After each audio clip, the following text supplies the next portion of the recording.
Ito ang One God Ministries at tayo ay may mahalagang pag-aaralan sa araw na ito. At ito ay ang Born Again. Ito ang ating video ng numero 78.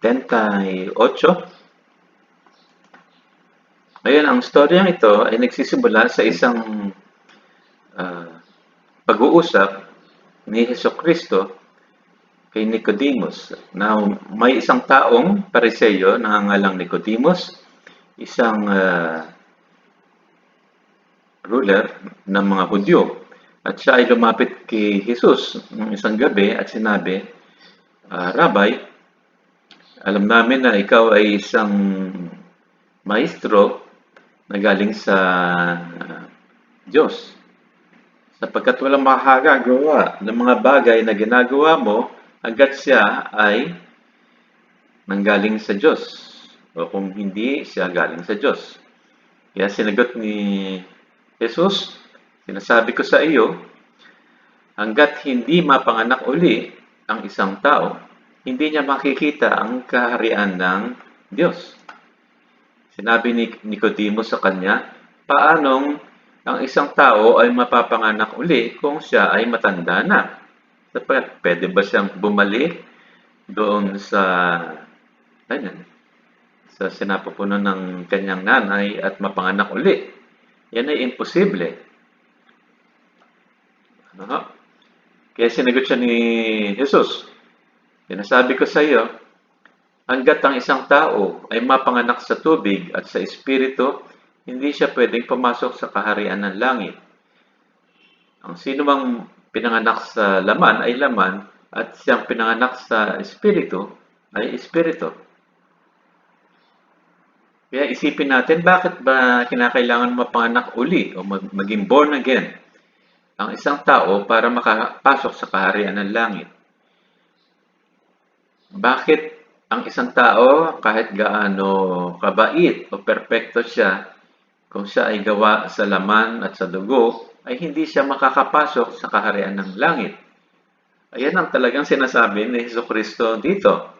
At maraming tao ang sumasalungat dito, sinasabi na, hindi mo kailangan si Jesus, Basta ikaw ay mabait, ikaw ay perpekto, papasok ka sa kaharian ng langit, sinasabi nila. Bakit ganon?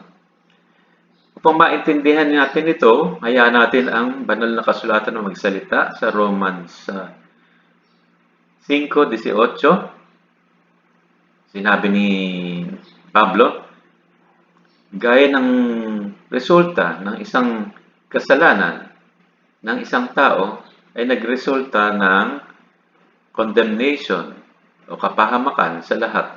Ganon din ang bunga ng isang makatwid na gawain ng isang tao ay siyang magbibigay ng justification na nagbibigay buhay sa lahat ng tao. Intindihin natin, ang unang taong tinutukoy niya dito na nagkasala ay walang iba kundi si Eva at saka si Adan.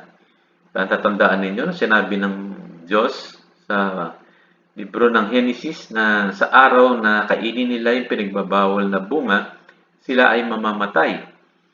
At yung ikalawang taong tinutukoy dito na gumawa ng makatwiran ay walang iba kundi si Jesucristo na hinayaan niyang siya ay ipako sa krus upang ang kanyang dugo ay siyang maging kabayaran sa kasalanan ng mga tao.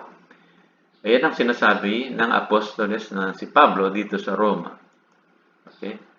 At ito ay sinang-ayunan din ni Jesucristo sa Juan 3:18. Sinabi niya, kung sino man ang naniniwala sa Kanya, gayon ay kay Jesucristo, ay hindi kinokondemn o hinahatulan.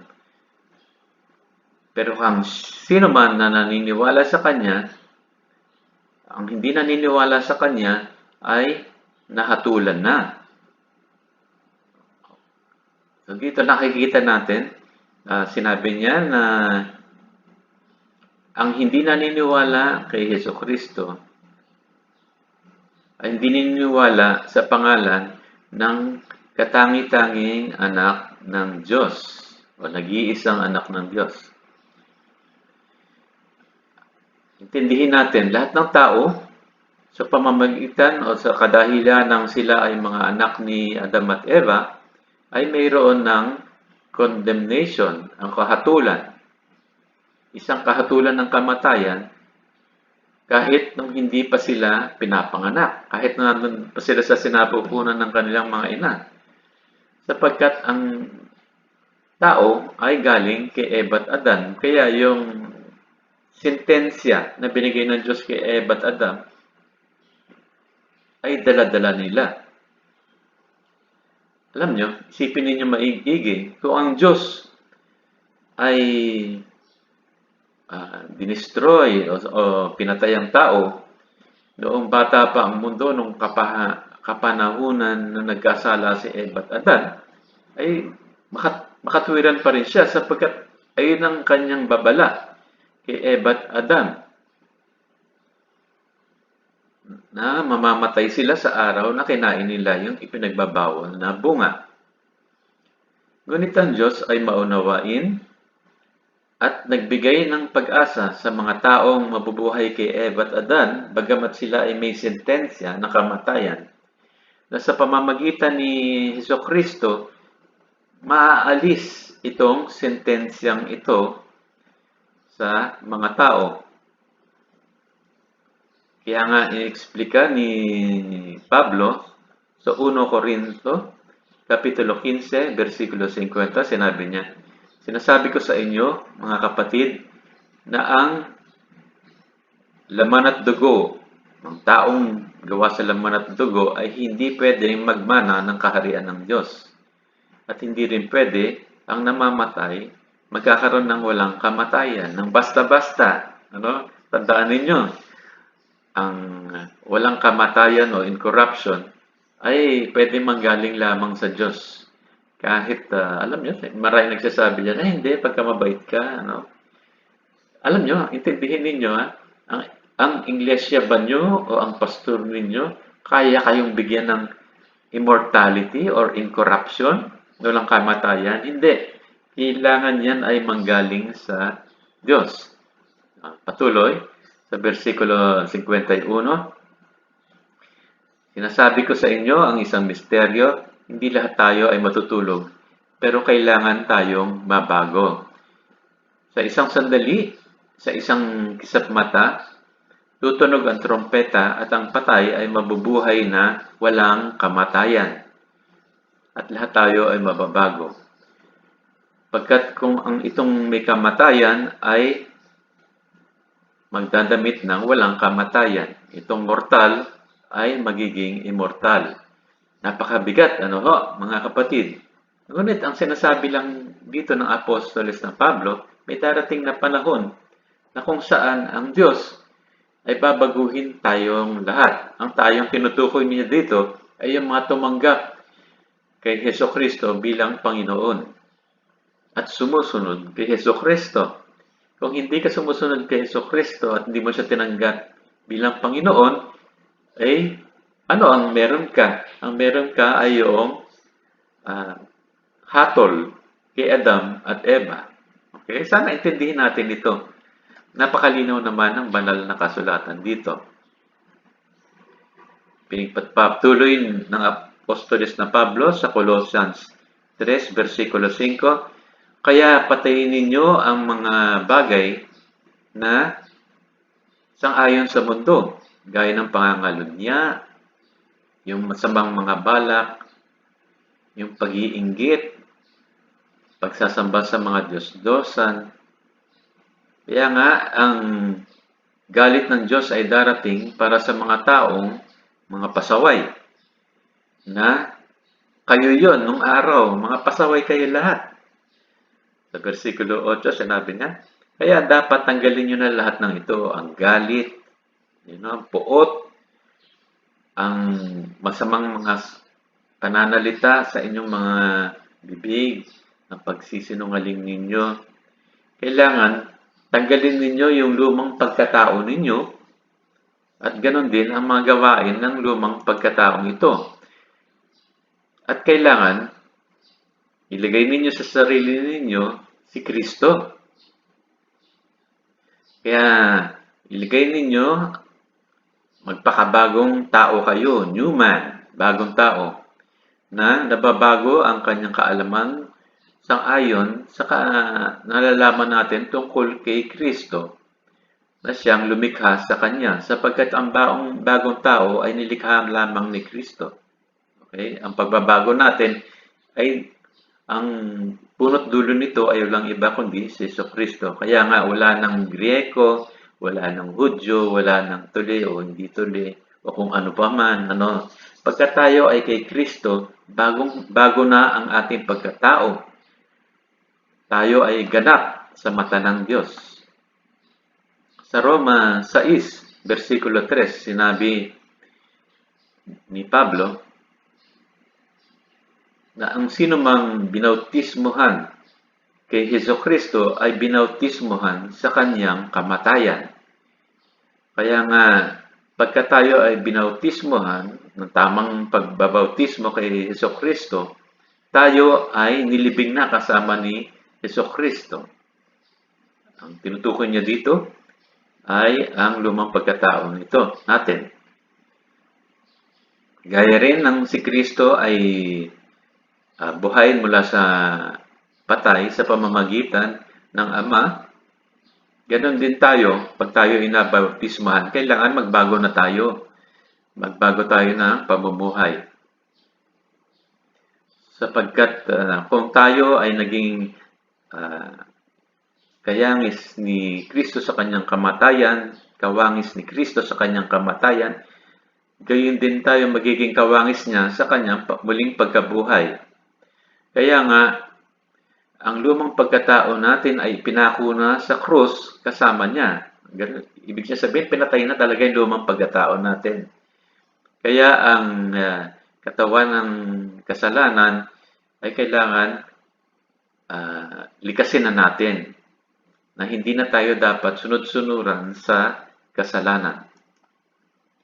Sa Galacia 5, versikulo 16, sinabi ng apostoles na si Pablo, sinasabi ko sa inyo, lumakad kayo sa Spirit at kayo ay hindi susunod sa laman, sapagkat ang laman ay laban sa Espiritu at ang Espiritu ay laban sa laman. At ito ay magkatunggali or kinukontra ang isa-isa. Ano ho? Sabi nun ba, hindi, pwede ka pa rin maging manginginom, lasenggo, kahit na kay Kristo ka, maliligtas ka pa rin. Yun ay hindi sang-ayon sa banal na kasulatan, kundi yun ay kuro-kuro lamang ng kung sino-sino. Ano? Ngunit kung pag-aaralin ninyo ang banal na kasulatan, kailangan magbago. Yung lumang pagkatao, kailangan isang tabi at bagong pagkatao at yan lamang ang pinapangakuan ni Jesucristo makakapasok sa kaharian ng langit. Kaya nga sinabi ni Pablo, kung kayo ay pinamumunuan ng Espiritu, kayo ay hindi pasaway sa batas. Sa versikulo 19, sinabi niya, ngayon ang gawa ng laman ay mga ito, pangangalunya,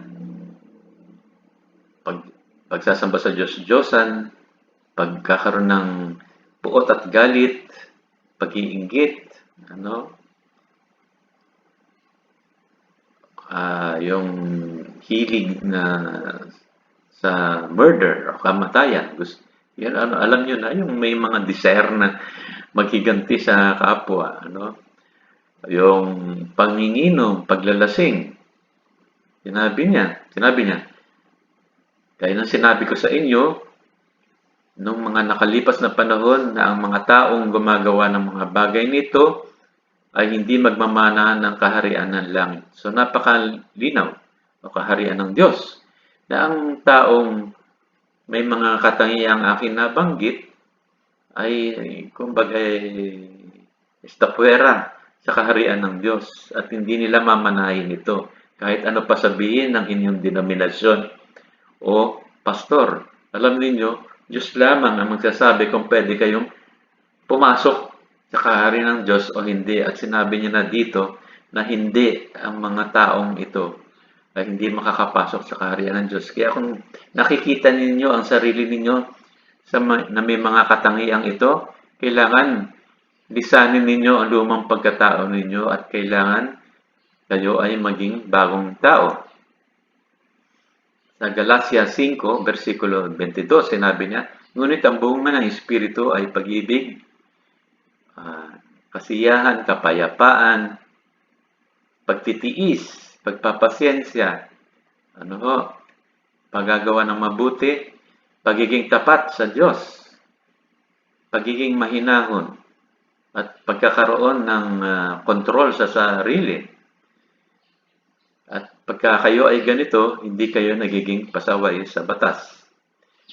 Sinabi niya na ang mga taong talagang na kay Kristo ay ipinako na ang kanilang laman at ang mga pagnanais ng laman. Nakikita ninyo ang sinasabi ni Pablo talaga. Yung sinasabi ni si Pablo, hindi tinuturo. Tinuro niya grace, grace. Kahit ano pa kasalanan mo, makakapasok ka sa kaharian ng langit. Ngunit hindi. Kailangan din niya, gaya ng sinabi ni Kristo, na kailangan pasanin mo ang kanyang krus. Para maging karapat-dapat ka sa kanya. Ayun din actually ang sinasabi ni Pablo na kailangan mong ipako sa krus ang laman, kasama niya ang mga pagnanasa ng laman. Kaya nga sa Galatia 5:17, sinabi ni Pablo, kung sino man ay na kay Kristo, siya ay isang bagong nilalang. Yung mga lumang bagay ay nakalipas na. Lahat ng bagay ay bago na.